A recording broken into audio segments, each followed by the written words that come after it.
Andito po tayo sa CIDG. Mamamit po natin yung, well, depending on how you want to describe him, the greatest general. Ang sabi ng mga kanyang mga critics, ano daw, pinaka-corrupt daw, pinaka-masama daw na general. Hindi, ito, isa sa mga favorite guests natin of all time, si General Torre. My goodness, this guy has been at the forefront of so many things. Whether yung panghuli kay Kiboloy, whether yung manhunt kay Harry Roque, hindi yata masyado on the forefront. But anyway, CIDG siya, so you should know about all of these things. But not to mention, of course, what has landed General Torre in the headlines nowadays is yung kaso niya laban sa dating Pangulong Rodrigo Duterte.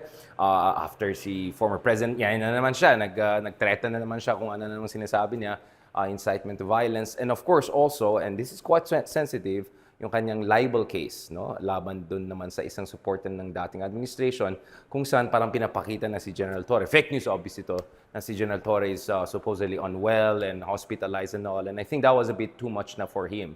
So mukhang enough is enough for General Torre dahil syempre, yung mga ganyan memes at mga fake news, ba't yung mga pamilya mo maapektuhan. So a lot to discuss with General Torre, isa sa mga favorite generals of all time at saka mga guests natin dun sa ating channel. So, samahan niyo ako. Let's meet him. Actually, first time in person ko lang siya meet. Parati kami nag-zoom and call. So, excited ako to meet the great general. Samahan mo ako.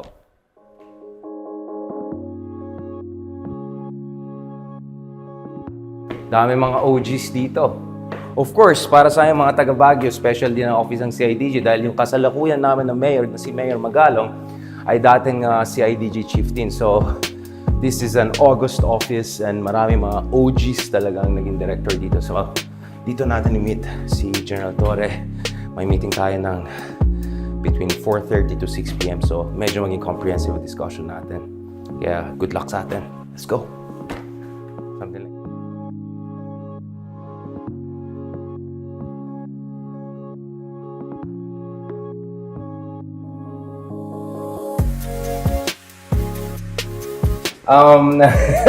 magandang araw, General Torre. Good to see you. Na hindi Zoom. Good afternoon, Richard. Yeah. May paglilingkod ko sa iyo ngayong hapon na ito. Naku po, marami tayong pag-usapan, but let's squeeze it within available time because I'm sure you're very busy. We wanted to actually do this interview a bit earlier, but I know, you know, you're an important guy. Important people are looking for you, so medyo na ano tayo. But General Torre, obviously, I want to have some update on the Kiboloy case because, of course, yun yung that really put you on the map for all the right reasons. And then, of course, yung favorite natin na mamanon pa rin na pag-usapan natin later. But habang may sugar rush ka ba, pag-usapan natin the latest thing that have put you on the map, General. So, two things, no? Nag-back-to-back, kinasuhan niyo si dating Pangulong Duterte doon sa, sabi niya, 15 na senador na medyo neutralize natin kasi mahigpit daw yung labanan. Ang hindi ko maintindihan, bakit mo kailang patayin yung mga seating, ang labanan yung bakante. So dapat kandidato yung ano yun. So anyway, and then of course the other one, which is a little bit more sensitive, and I was hoping kanina if Attorney Starr could stick around, is this issue ng libel case. Because you have been really a target of disinformation at talagang minsan bastuhan talaga and all of that. And you know, for some of us who have been in the media for quite some time, we're familiar with that. Now, General, just can you explain dito sa mga audience natin, what is the context yung mga kaso nyo sa former president and also ito sa mga troll na ito? Because it's not like this was the first time the former president made a threatening statement, and it's not that it's the first time you have been a target of this attack. So why now? Sasabihin ng tao, election period, ano ba to? Is this a crackdown? What's going on? Well, siguro enough is enough. Enough is enough. Okay. Noong time niya, ginawa niya yun. Palakpakan ng mga tao kahit anong sinasabi niya.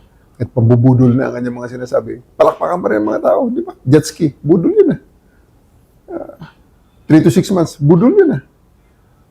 Ano sinabi niya about kay former Senator Trillanes?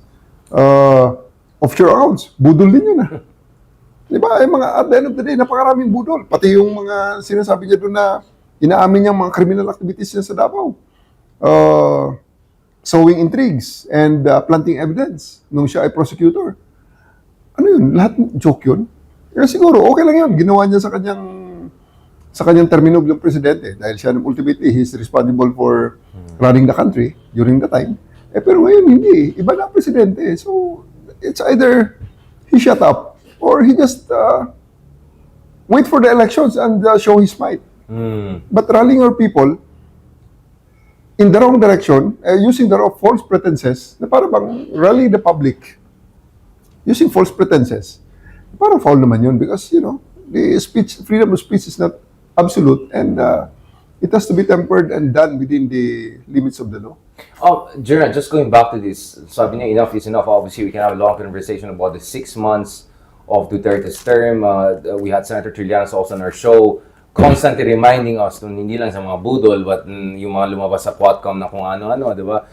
About yung mga potential involvement with illegal drugs and yung mga anomalya na nangyari ng panahon ni Digong. But the thing is, he has not been a president for almost 3 years. Yeah. Last year palang January, started the year by threatening, essentially destabilization, threatening separation of Mindanao. You were based in Mindanao back then. And then throughout the year, hindi lang siya, but yung anak niya ng kasalukuyan ng vice-presidente. I don't know how you want to put it, a conditional assassination, pero it doesn't work that way. Right? So, when you say enough is enough, it's also about itong attack nila ng sunod-sunod sa ating Pangulo at saka ating mga top leaders, at least since last year, right? Alam mo kasi, Richard, yung limits ng decency naman, universal yan eh. Yung limits ng decency lang, especially among leaders, especially among people na marami ang naniniwala. So, yun yung point ko ron eh. Masyado namang hindi ka na presidente, daldal ka pa rin ng daldal dyan na para akala mo hindi ka tatablan. O ngayon, susubukan natin kung hindi ka tatablan ng kaso. Napakagaan ng kasong final ko, pero pag ikaw tinablan dyan, talaga namang... What is your case again, just to remind for people who know? Unlawful utterances. Maliwanag na maliwanag. Tapos inciting to sedition. Because he is just fomenting chaos in our country. Binigyan na siya ng 6 years eh. Bakit ba hindi siya makapaghintay uli ng another 6 years?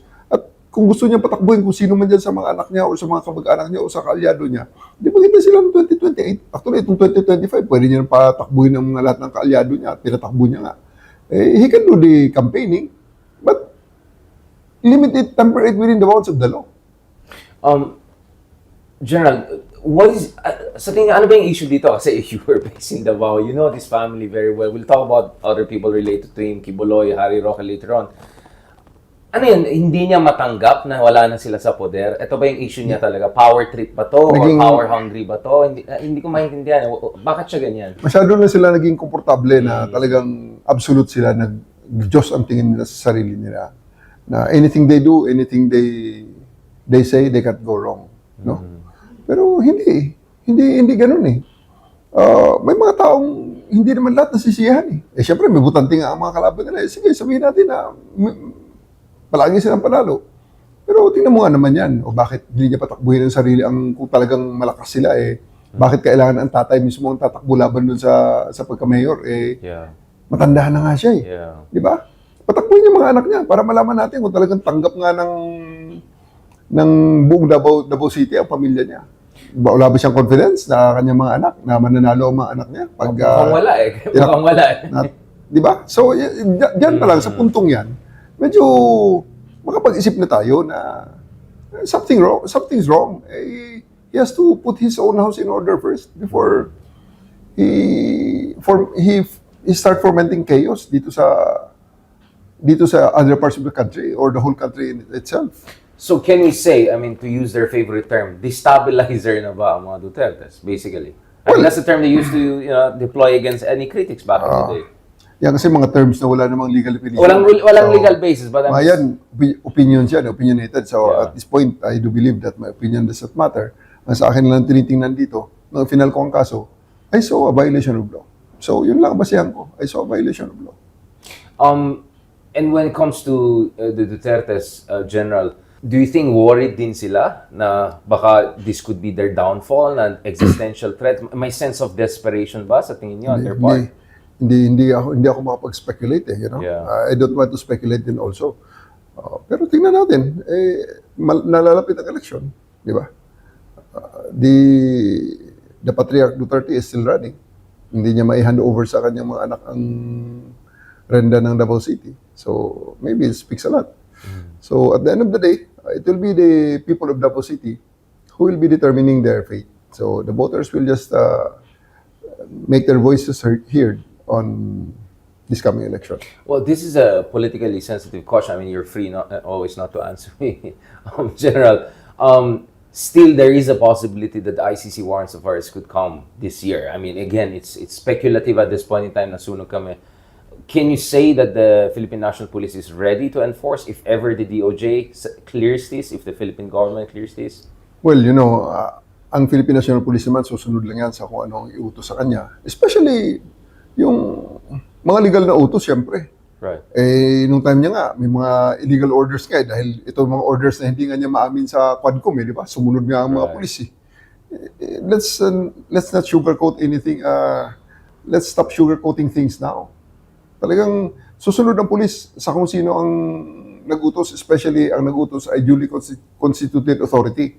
So pag inutusan ng PNP na implement ang warrant, whether what warrant is that, pag sinabi ng gobyerno natin na ang warrant na yan ay valid at yan ay dapat i-enforce, we'll enforce it. The reason I ask it, again, I know this is sensitive, is because yung concern ng ibang tao is magkakaroon ng gulo dahil loyal daw yung mga pulis sa Davao sa kanya, ganun-ganun. But from my understanding, reconfigurations have been taking place to make sure rule of law prevails. Ang pulis, I would like to believe na ang pulis ay professional. Sumusunod yan sa batas. Susunod yan sa duly constituted authority. So, kung magkagulo man, we always hope for the best. But we are prepared for the worst. Speaking of preparing for the worst, I mean, General, you also went at least against one of their, I don't know how do you call them, trolls, propagandists, whatever. Kasi grabe, last year yung mga attack sa inyo, personal, it was crazy all over the place. Kaya daming bilib na bilib sa inyo, General, na you keep your stoicism under all of the kind of pressure. Naalala ko, may time na may mga memes sa'yo na minor ka daw. Mina ka para namin. So, you weathered, forget about storm, like 10 tornadoes at once. Nevertheless, was this also another case of enough is enough? Kasi parang ang ginawa nila is parang pinapalabas na nasa ospital po kayo, nasa emergency room na kayo. Ito kasi,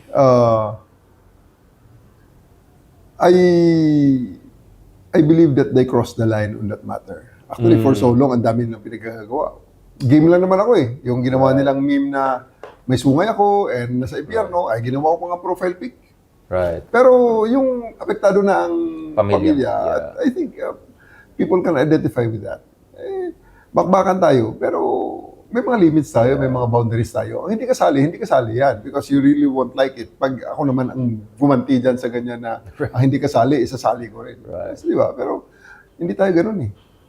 We went to the recourses provided for by law. So, is this a cyber libel case? Yeah, cyber libel.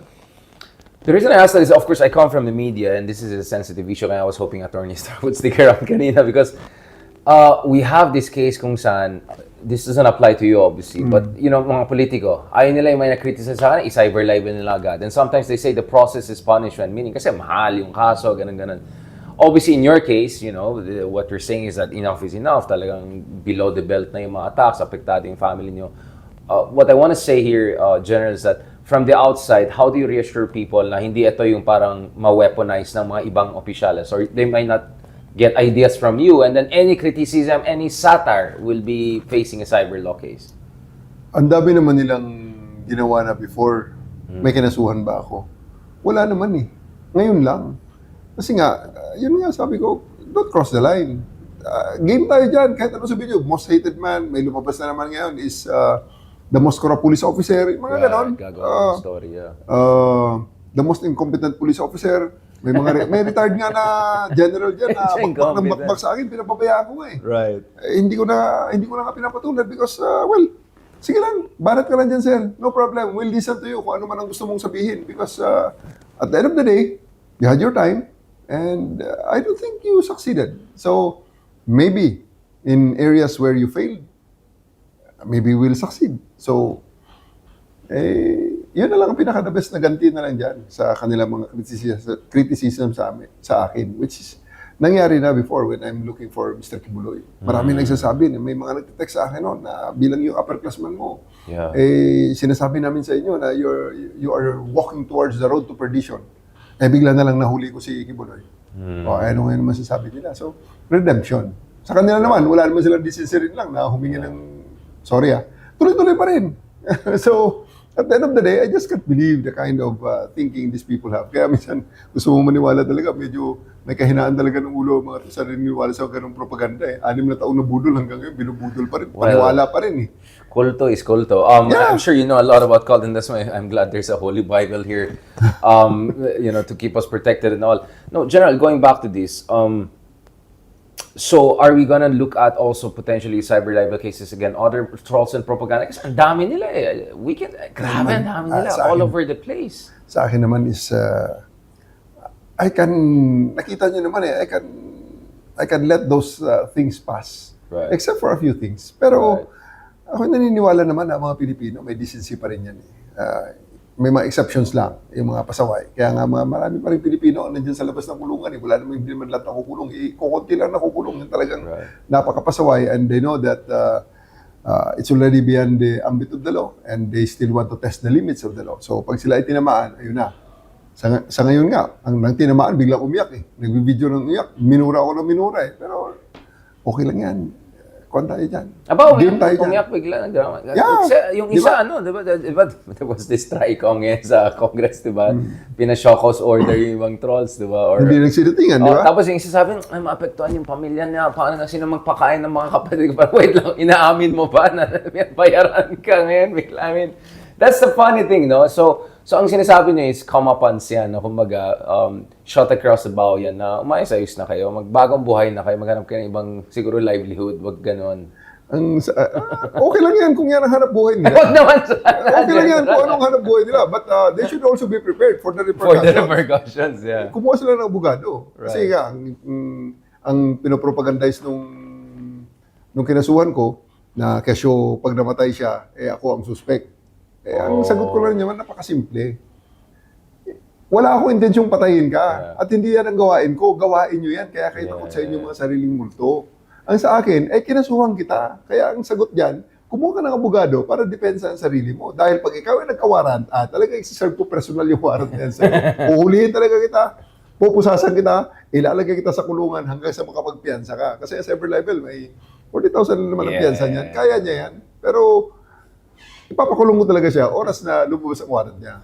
Yan ay kung lumabas ang warrant niya. Kaya galingan niya. Kumuha siya ng magaling na abogado. Well, I mean, kung magandang kita nila, they should sumama for up. Wala. Marami na mga abogado yung team na yan. Hindi problema sa kanilang abogado, hindi problema sa kanilang pera. Napakaraming pera ng mga to. They have money, they have the resources. Full-time job nila to eh. Speaking of money resources, I know you're not NBI. We separately had conversation with National Security Council folks and AFP folks and DFA folks.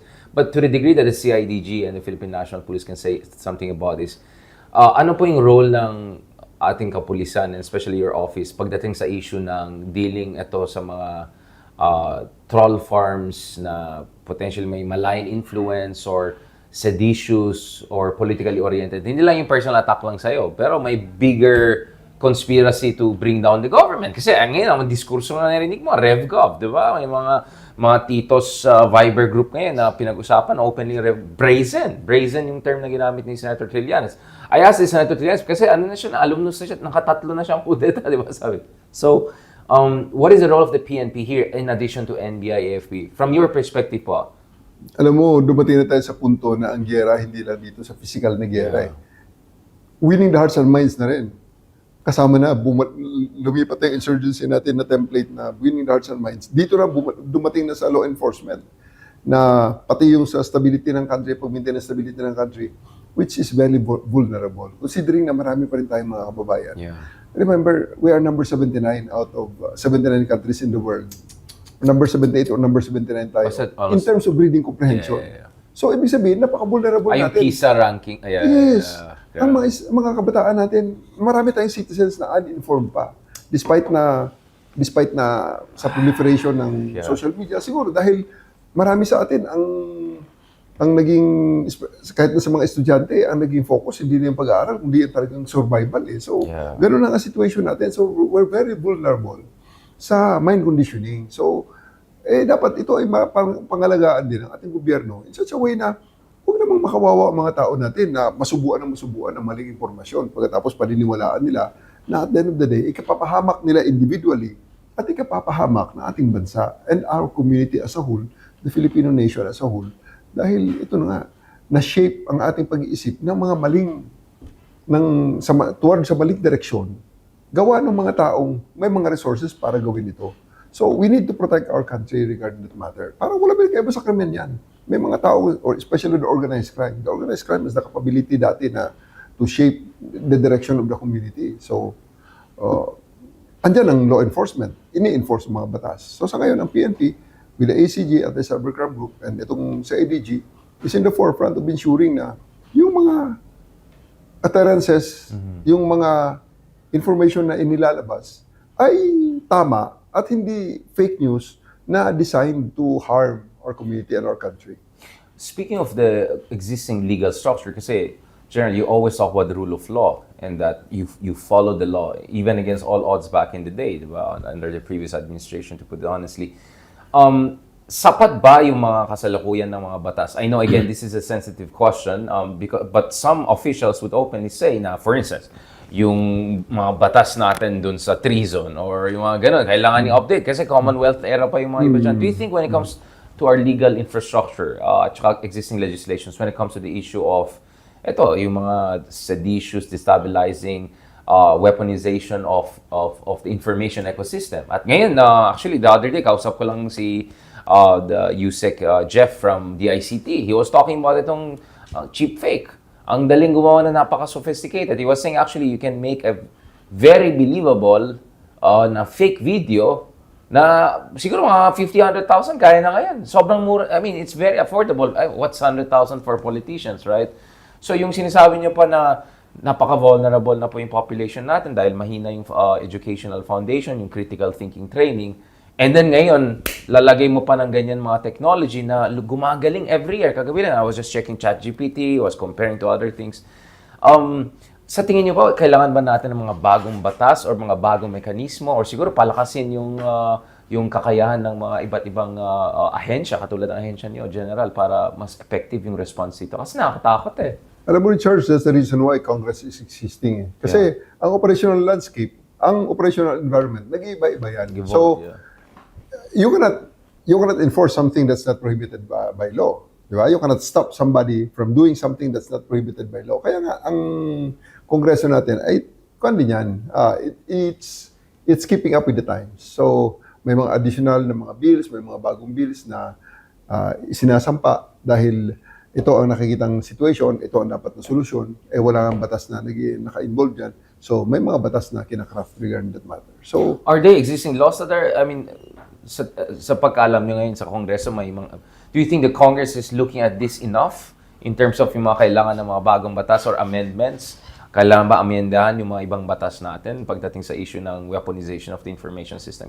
Essentially, this is a cyber crime issue, right? Oo naman. Before nag-recess ang Congress, may mga nagawa na silang mga hearings regarding this matter. Like, for example, yung sa online platforms ng yung business online platforms, yung yung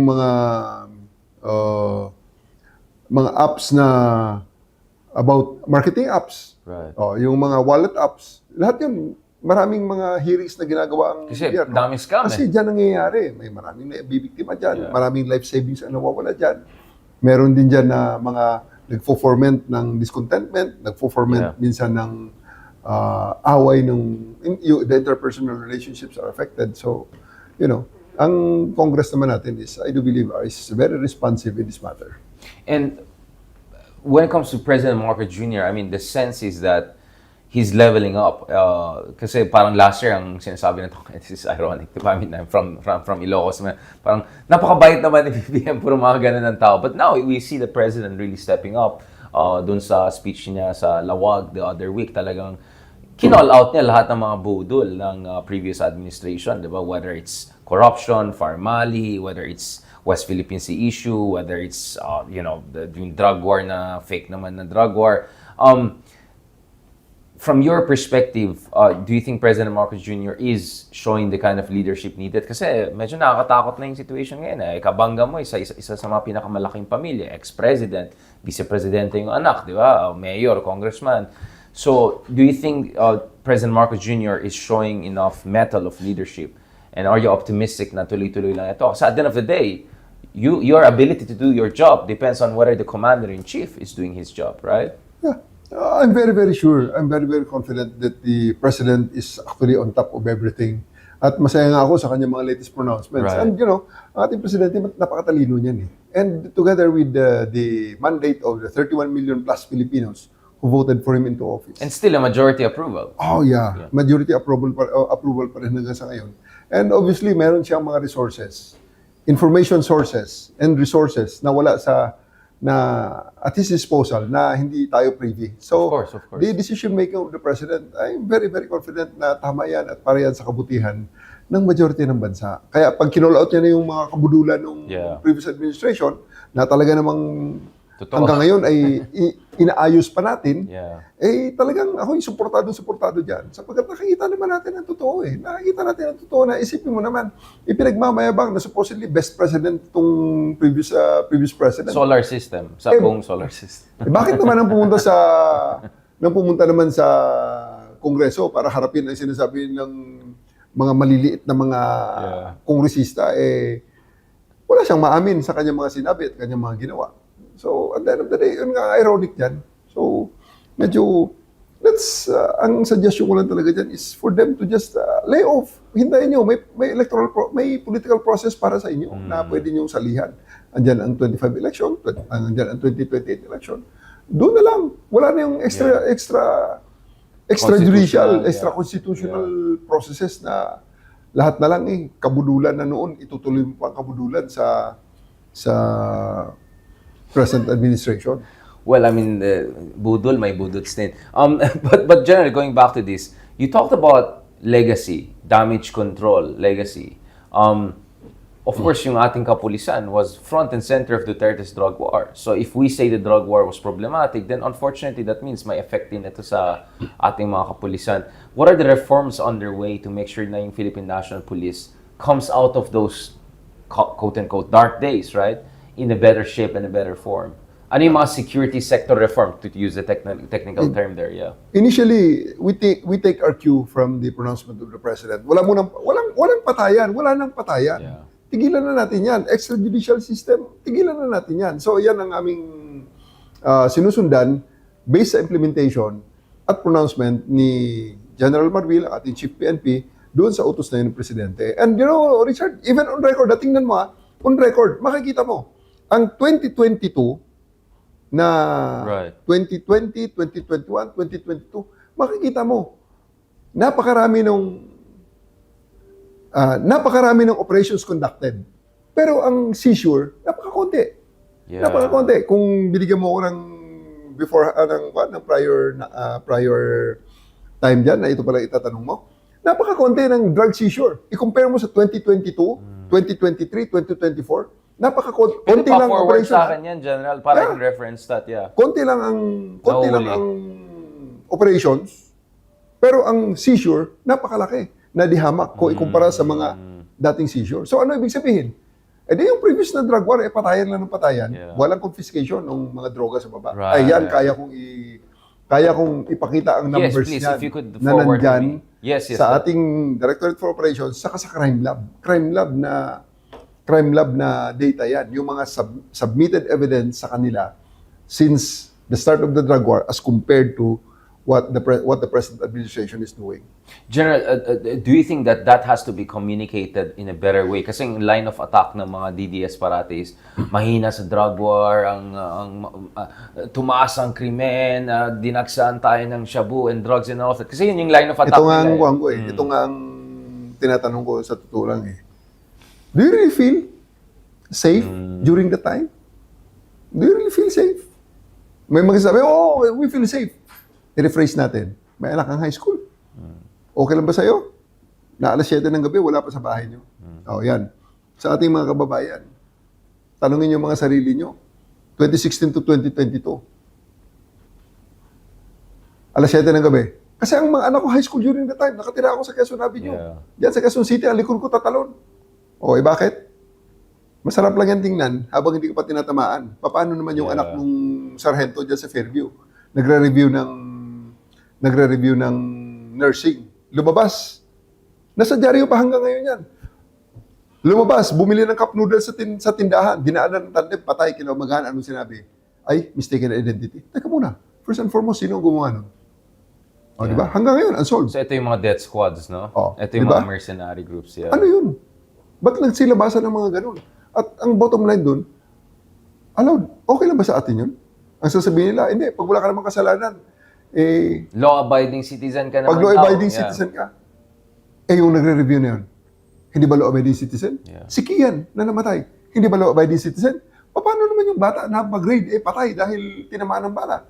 Ano yun? Sasabihin. Do we have a final number? Because I saw up to 153 by 2018 na mga bata na namatay sa quote-unquote drug war niya.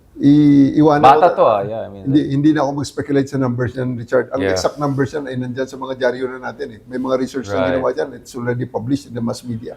So hindi na natin kailangan pang speculate yan. Napakarami yan. At sinabi, shit happens. Hindi pwede shit it's easy happens. to say that kung hindi apektado yung pamilya mo. Yes. Yeah, exactly. Okay lang kung hindi ka tinamaan dyan. Masarap lang yan. Pag hindi ka tinatamaan, paano pag tinamaan ka na? Di maramdaman mo ngayon. Paano ngayon pag may namatay, may babalik mo pa And do you think, General Torre, baka may element din ng fear ng... Kasi parang takot ang tao. Kita natin, SWS survey, year after year, 7 out of 10 Filipinos nasabi na takot sila, may JK din sila. So, siguro, kung takot ka may JK ka, sabihin nyo, ay, hindi, okay kami dyan. Diba? I mean, it's just natural survival skills, right? Yun ang rason, Richard, na ako nilalabanan ko, yung fake news, especially yung mga ginagawa ng mga troll farms. Kasi hindi na naririnig ang tama, hindi naririnig ang tamang data, hindi naririnig ang tamang information. Sapagkat na-drone siya ngayon, na it's being drowned out by this Correct information, yeah. by this fake news and purveyors of wrong information. Let's talk about the other legacy of the previous administration. Pogo. Isa pa yan. Di ba? Speaking of scam, Yeah. ang daming scam yung mga... Kasi napansin ng tao, nung sinara yung mga Pogo, biglang bumaba yung mga scam na text-text. So, ibig sabihin, may correlation. At maliwanag yan. Meron kaming data niyan. Noong unang-unang nahuli yung sa Las Piñas, yung 3,000 ang nahuli doon na mga Pilipino, together with around confiscation of 200,000 SIM cards. Ang next month noon, talagang bagsak ang data ng number of scams reported sa ACG. Yeah. Kasi during the time talaga namamayagpag. Ang daming umiiyak na nabubudol na nawala ang pera sa kanilang mga online wallet, na naluloko na, sir, akala ko kasi kailangan ko i-update ang Yeah. bank information ko. Yung Kaya pala, ano siya, pag-click ko, scam siya. phishing scam pala. Oh, shit.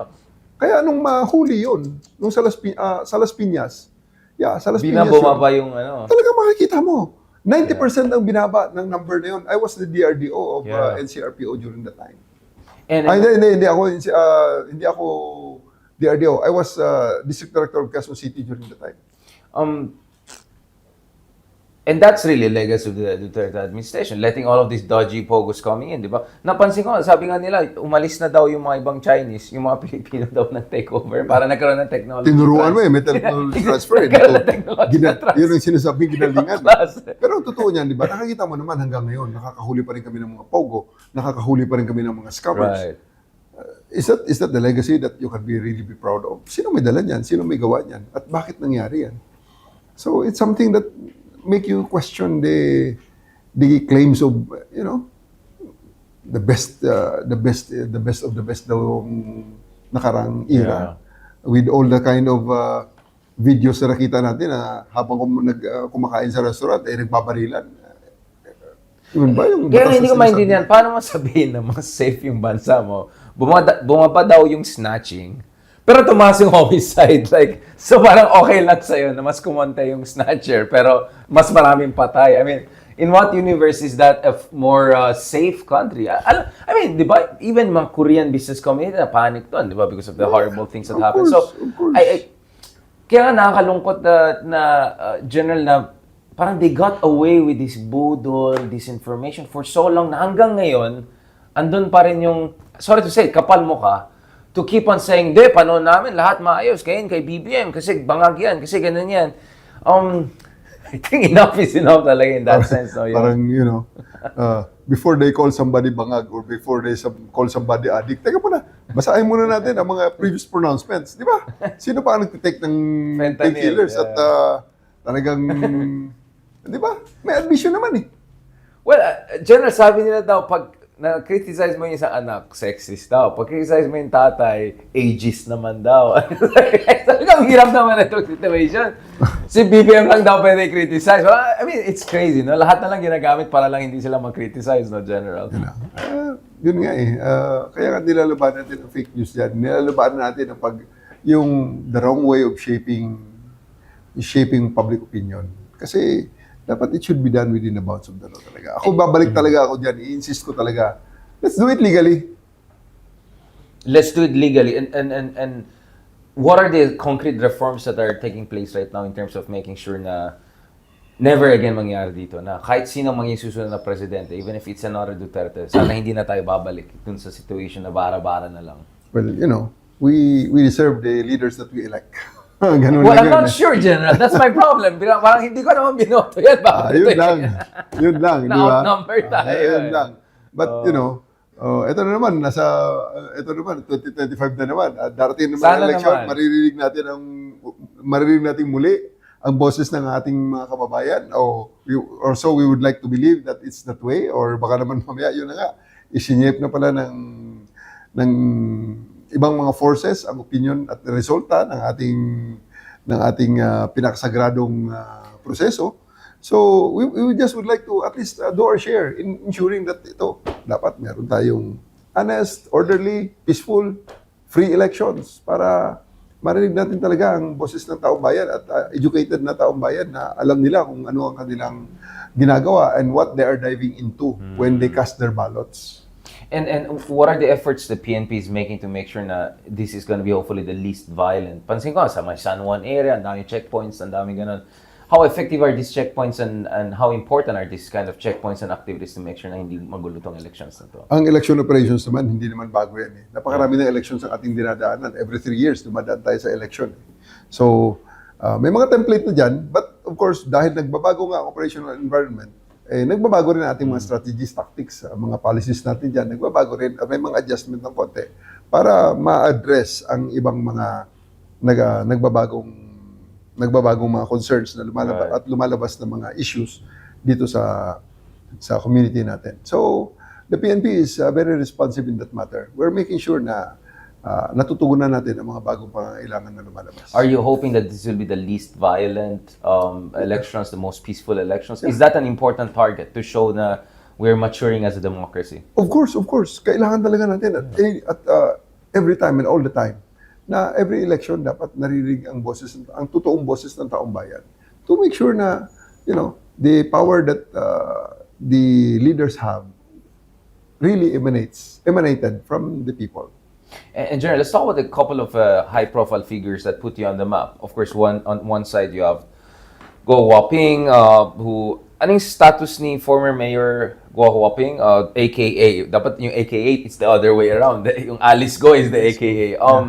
So ano na siya, stateless na siya ngayon. Basically, na-cancel na yung passport niya, di ba? Naku, pasensya ka na, Richard. There's another group of the PNP who are In charge of that operation. really looking into that case, into that personality, and seeing through to ensure na pati ang mga support apparatus and support mechanisms niya ay malansag at hindi na muli mangyari yon. And I would like to defer the comments on them. And what about, of course, your man, Tubuloy? I mean, Well, he's in he's running for Senate? I mean, last time I checked, I don't know, 4% yatang support niya. So I can't believe it. You know, parang minsan magugulat ka na lang kung sa bagay, ako'y naniniwala naman, nakita ko naman sa survey, napakababa niya eh. So, ibig sabihin ng mga Pilipino naman, ilan lang talaga. Yeah. Yun nga lang, ang kanyang mga supporters, yun lang may ingay. Yeah. Yun yung may access sa kanilang broadcast platform na puro karamihan fake news ang ginagawa. At kung ano-ano mga propaganda, yung propaganda arm niya. So, I can give credit to him regarding that matter, pero napaka-konti niya lang naman. And I really can't explain it if ever na iboto siya ng supportahan ng majority of the Filipinos. magre-resign ba tayong lahat pag naging senador yan? Or I just don't know what I'm going to do. But you're optimistic that kasi marami siyang different courts, di ba, yung mga kaso sa kanya. Well, he's still on the FBI most wanted list. Yeah. To the degree that, again, I know this is purview of DOJ, among other things. But the degree that you can make a comment on that, kasi ang laki ng sakripisyo nyo personally to get Kibuloy where he is right now. But what is the status right now of Kibuloy? Will there eventually, is there a discussion about US also coming here eventually, or we want the domestic courts to take care of this first? I know, again, this is a sensitive issue. I'll ask Ambassador Romualdez about this separately again, but... He is wanted also by the United States. Yeah. For violation of the laws of the United States. In the US, yeah. That are also Crimes here. Crimes here. Yeah. So, pwede Human extradition. trafficking. So, pwede siyang Extradite. extradite upon the request of the United States. Dahil talaga namang dapat siyang panagot sa kanyang mga pinagagawa. Napakarami ng kanyang mga naloko, napakarami ng kanyang mga nabudol. Ang mga ilan lang naman na nagsasabi na suportado nila siya dahil mabait siya, etc. Konti lang eh. Dahil I have been in KOJC for 16 days. Kung may 7 million siyang supporters na as he claimed, di no September 1 pa lang, di sana pinuno niya ang KOJC ng lahat ng kanyang mga tao dahil yun ay pinaka-biggest day of the year nila eh. That's something like foundation day nila eh. So, wala namang dumating. Kasi nga, ang bilang namin, worldwide, I think ang kanyang membership is nasa, hindi abot ng 5,000 eh. Hindi abot ng 5,000. 5,000? Worldwide ah. At hindi pa sigurado kung yung mga tao na nabibilang namin na sinasabi doon sa mga baka mas marami pa kami followers siya yung ganyan lang. Malayo. But just to remind people, I don't know if you can still say it, sabi mo nagpahuli na lang siya sa dulo kasi baka mabuking pa siya lalo. May sinabi ka, may papyaw ka nun eh, General. Yeah. Kasi pag hindi siya sumurrender, talagang raransakin ko siya. Susunduin ko doon sa ilalim ng bahay niya eh. Kung saan man siya nagtatago doon sa loob ng bahay niya eh. Talagang papasukin namin siya. And, so there's still more layers to uncover, is that what? Yeah, kaya sa tingin ko, talagang sumurrender nila siya. Wala naman siya ibang option eh. Unless, otherwise, ganun lang, mapagod lang siya. Mabisto pa kung ano mga sikreto niya doon sa kanyang Bible school. Na ngayon ay sa tingin ko naman, andun ang wanted na dalawa sa yung wanted ng US dahil may dalawang may US warrant doon. Matter of time, bago namin hanapin ulit, kunin yun. Actually, nagbiro ako, General, mukhang nagiging expertise mo na to. Kaya nung nagkaroon ng showdown sa South Korea, yung presidente nila ayaw magpahuli. Kaya padalan niyo si General Torre sa South Korea. Baka pwede ko magbukas ng private company pag retired ka na, General. Manghuli ng mga world leaders na. Manhunter. Manhunter. Mercenary manhunter. Parang Wagner ng mga gano'n. No? Good idea. Diba? It's a good... now, Speaking of manhunt, ano na yung status ng ating mga paboritong abogado ng bayan? Because I was talking to Justice Carpin, I'll talk to him later again. Parang tingin niya, ang game plan niya is, di ba dahil hindi siya nagpakita sa Quadcom. So hinintay lang niya matapos yung Congress na ito and then babalik na siya. And sa pagkaalam natin, si Panelo ngayon ang star nila. Tuwan-tuwa si Panelo kasi siya na yung star. Pero baka daw pag tuloy-tuloy yung Sara impeachment, babalik na si... Harry, the greatest lawyer, okay. So, kamusta? Ano bang alam natin ang latest? Dubai, Abu Dhabi, Casablanca? Meron kaming certification sa kanyang paglabas ng bansa. Pati sa kanyang nilandingan na bansa ay nalaman na rin namin. Ngayon, matter of time. Basta magandang bansa ba to? Ano ba? Maraming bang skyscrapers? Maraming bang mga pageant na Mr. Universe, Miss Universe? Mr. Universe siguro. Kung saan marami Mr. Universe. Parang yung isa, alam ko, kasi kung Abu Dhabi, yun yung BJJ Championship na jiu-jitsu, di ba? I was just curious, baka, I mean, I don't know anong niya. So, paano kung babalik siya after patapos ng Congress? Is there still grounds for the PNP to go after him or it's just a Quadcom issue lang? As long as merong legal basis para siya ay hulihin namin siya. And we'll enforce the law. But based on the alleged connections to Pogo and all of that, is there enough legal basis for the PNP to go after him?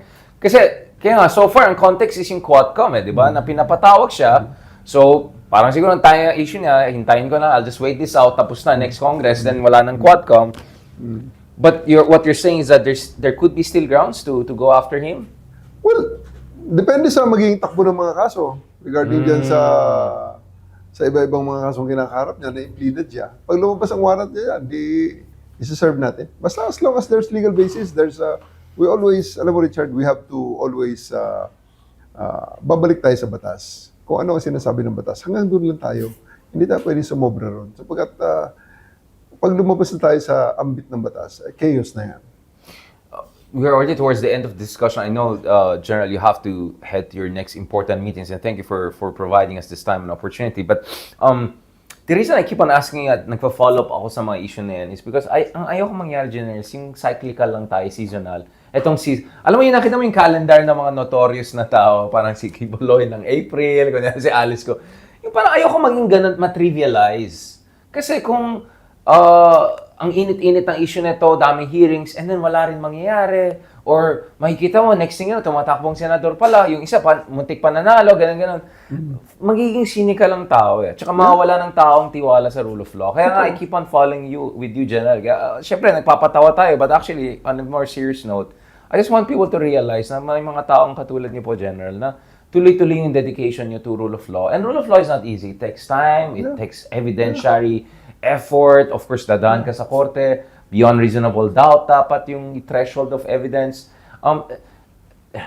Hindi naman hard sell, but for people na medyo nawala ng, hindi naman nawala ng pag-asa, pero yung tiwala nila ay medyo kulang-kulang ngayon dahil nakita nila year after year, ang daming hearing, pero andyan pa rin, nangyayari pa rin.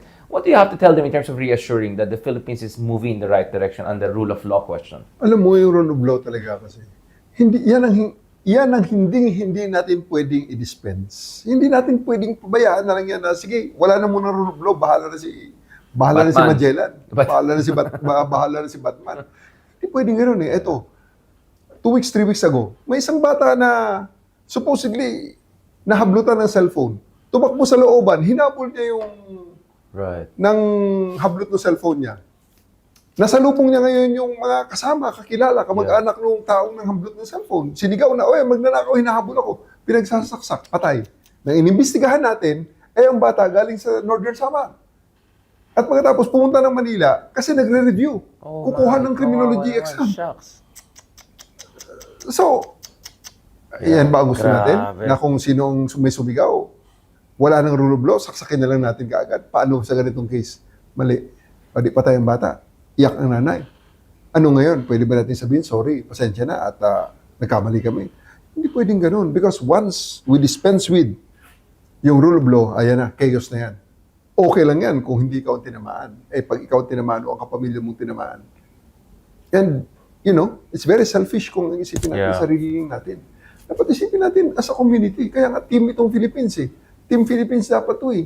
Dapat may unity. Palaging sinisigaw natin mga politiko, unity. Agree naman tayo doon. Unity. Ano mag-unite sa atin? Batas. General, do you think people have to hear more yung mga kwento ng mga biktima? Kasi sa aking palagay, nung tinitingnan ko yung case ng Argentina kung saan na-hold responsible yung mga generals na involved sa mga abuses, yung desaparecidos. Ang nangyari kasi doon is pinakinggan ng tao yung mga horror stories ng mga biktima, yung mga na-rape, na-torture. Akin kasi parang general, pagdating sa issues ng mga abuso, EJ case, ganun. Puro ang narinig ng tao, mga politiko, abogado, journalist, mga katulad natin. Pero sa tingin ko, hindi pa natin masyadong narinig pa yung kwento ng mga tao. Yung mga biktima na minention mo, kanina lang we mentioned 3 or 4 different biktima. Yung namatay sa Quezon Avenue, nagre-review lang ng nursing. Ito, galing lang Samar, nagre-review ng criminology. Like, these are human stories. Ito yung mga tao, kababayan natin. Napaka-tragic itong do you think dapat, kasi sabi niya, tama naman, may education problem naman tayo. Pero sa akin palagay, bilang Kristiyano, may konsyensya naman tayo. Siguro kung marinig ng tao itong mga kwento na ito, magkakaroon sila ng, mamulat sana sila, di ba? Yun nga masama eh. Nag-evolve tayo sa parang napaka-impatient natin maghintay para sa tamang proseso. Gusto natin palagi, shortcut. Gusto natin palagi, ito na kaagad. Patayin na lang yan. Pwede ba yun? Paano pag kamag-anak mo na nga? Paano pag ikaw na ang sinabihan na patay na lang yan? Wala na pala yung presumption of innocence unless you are proven guilty and pronounced by the courts na talagang guilty ka nga after the state presented proof beyond reasonable doubt against you. Wala na ba yun? Shall we dispense with it? Hindi po pwede eh. So, really, ang sa akin lang na ang aking stand palagi dyan, let's make sure that the rule of law always prevail. Kasi yan lang naman nagdi-differentiate sa atin bilang human being kaysa sa mga hayop. Actually, sa hayop may makita ka pang hierarchy. May nakikita ka pang batas eh. And solidarity. Minsan, Yes. they support each other, they Yes. protect each other. Yeah. Yes. So, Baboons, for instance. yun nga eh. Ang masama doon kung pati tayo naging savages na tayo na talaga namang to each his own. Medyo, anong mangyayari sa atin? Chaos. Recipe for chaos yan. And pinaka-last na ito, Justice Admiral, kasi po ng mga house. General, pinaka-last point, nagsampa na kayo ng kaso kay Duterte, nagsampa na kayo ng kaso doon sa mga talagang people have crossed the line na pro-Duterte in terms of attacking you, your personality, and etc. What are your hopes and what are the things that people have to look forward to? Kasi, again, kasi tingnan to, baka ano lang to, election lang to, political lang to, pitik-pitik lang to. Do you have a sense, General, you have been in this business of fighting for law and rule of law for a long time. Do you think that finally we're reaching a moment of truth kung saan magkakaroon ng a major case of justice, accountability, or at least a semblance of moving towards justice and accountability, whether it's the EJK cases, atong talagang binabo yung na-weaponize yung information ecosystem natin, all of this voodoo and all. Of course, we're not going to be first world perfect in a year or even 10 years from now. But is there a part of you that gives you a sense that you are at the cusp of a historical moment of transformation? Because you're taking a lot of risk, General. I mean, tumatawa-tawa lang tayo doon. But I know, like, daming galit sa'yo na malalaking tao. Dami rin nagagalit sa akin dahil parati tayo nag-usap, pinagtatawanan natin yung mga minamanhunt natin. But I personally, I feel na we're papunta na tayo sa exciting part. I mean, do you have that sense na papunta na tayo sa exciting part without raising false hopes, of course? Alam mo, Richard, ako'y naniniwala pa rin na ang Pilipino, nandyan, innate sa ating karakter. Nandyan pa rin yung, kahit na ano pang sabihin natin sa ating education system na mababa or whatever, pero innate sa atin eh. Ang resilience, andyan, may mga characteristics tayo na nandyan lang sa Pilipino na to come and really come out victorious in the end.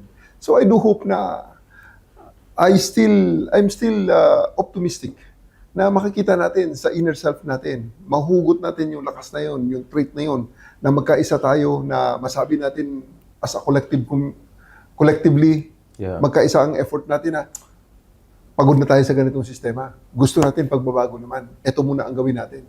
Ito na muna ang gagawin natin. At para hoping we build on that foundation hanggang sa magkaisa ang mga kababayan natin, ang bansa natin, magkaisa pati ang pag-iisip na ito na ang ating gagawin para magbago naman ang estrelya ng ating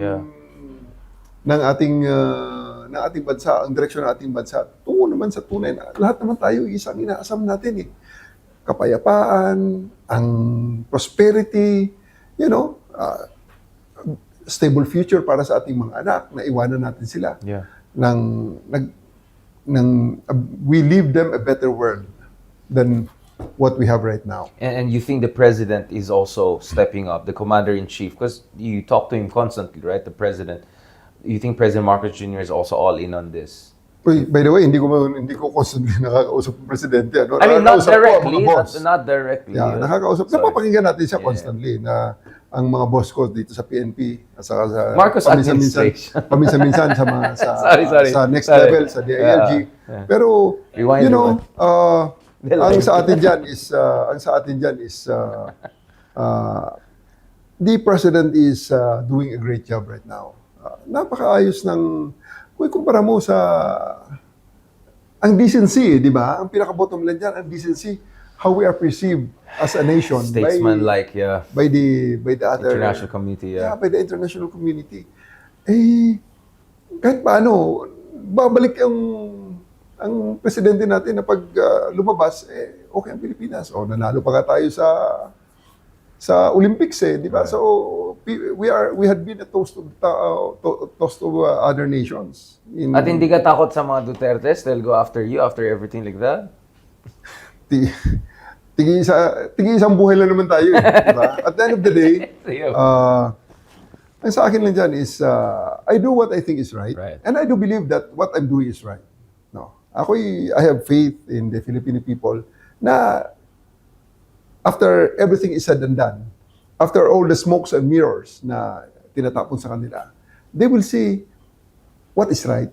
The Filipino people will discern kung alin ang tama, alin ang mali, anong totoo, anong hindi. And in the end, come out with the correct decision, come out with a correct opinion, and I have strong faith na ang ating bansa ay aahon at aahon tayo dito sa ating direksyon na ito na nililid sa atin ng ating presidente. On that note, salamat General Torre on that very encouraging note. I know na nag-overtime tayo ng konti at hindi ka pa yata kumain, ha? Sige lang, But okay lang. No hindi ka problem. nadulas, eh. I was hoping na may masabi ka na compromising, eh. Parang, I will defer to the purview sa politika na. Kasi muntik na maging politiko, eh. Thank you very much. Thank you very much. Thank you to our the most incompetent, ano ba daw? The most corrupt general in the history. Yeah. Salamat, General. Talk to you soon po. God bless Salamat. you. Thank you very much. Thank you very much. Ayan, guys. Nagawa natin. Finally, actually, we met in person. Actually, hindi ko pa na-meet in person si General Torre, but he was just as impressive as I thought. Talagang matapang, nakakatuwa, medyo may dark humor, at naintindihan ko, he's taking a lot of risk, no? To make sure na magkakaroon tayo ng semblance of rule of law. So, kudos to him. May konting disappointment lang ako. I wanted more details. May mga marites drop, no? Drip, drop sana about manhunt kay Attorney Harry Roque. But I was not able to get that. But siguro, kailangan niya maging very ingat nowadays kasi ang dami niya mga kalaban. So, mabuhay ka, General Torre. Mabuhay kayong lahat sa mga followers and subscribers natin. Tulungan natin itong mga good leaders na meron tayo, whether sa kapulisan, whether sa kung anong ahensya sa gobyerno, para naman magkaroon ng pag-asa ating bansa. And don't forget also to follow us and subscribe and be members para tuloy-tuloy itong mga interviews natin dahil hindi mura kasi babayaran ko yung nag-video ngayon sa akin. Salamat! Talk to you soon!